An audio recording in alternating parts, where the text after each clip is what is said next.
Elisabeth Borne se serait bien passée de la biographie écrite par Bérengère Bonte à son sujet.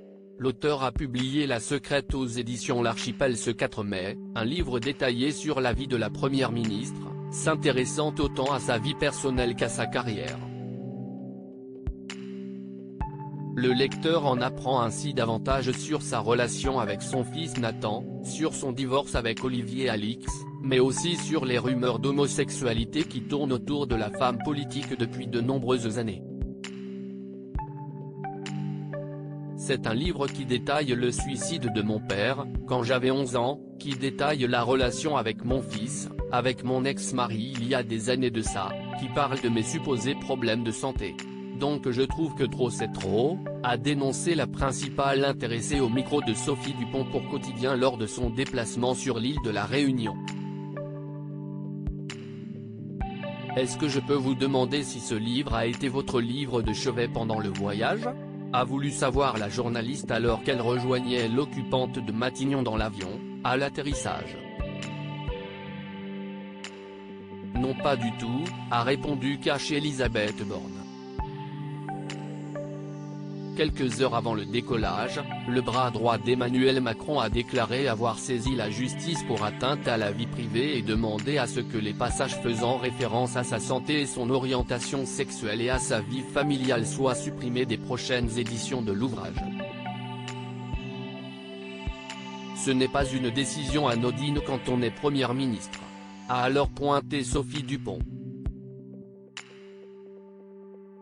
Je n'ai pas lu le livre en détail mais tous ceux qui l'ont lu m'ont dit qu'il y avait des passages qui portent atteinte à ma vie privée, sans aucun intérêt par rapport à ma vie publique.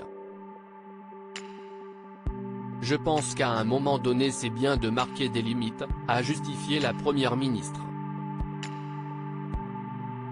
Supérieur à Elisabeth Borne, Bruno Le Maire. Découvrez les ministres à leur début. L'auteur et la sœur d'Elisabeth Borne s'expriment elle aussi. Bérengère Bonte se défendra devant le tribunal le 24 mai prochain. En attendant, l'auteur a pris la parole elle aussi pour faire part de son incompréhension face à la réaction d'Elisabeth Borne.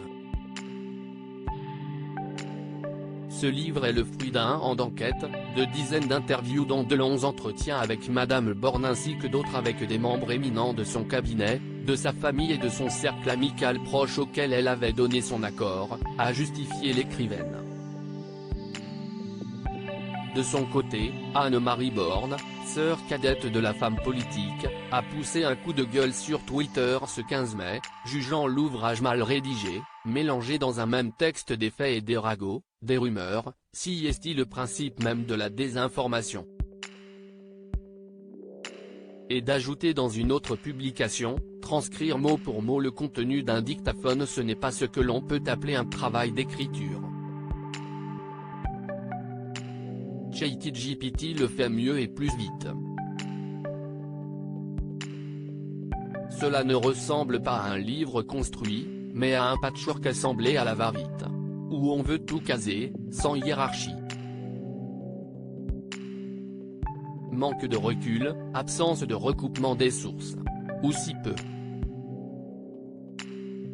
Crédit photo, capture d'écran quotidien, TMC.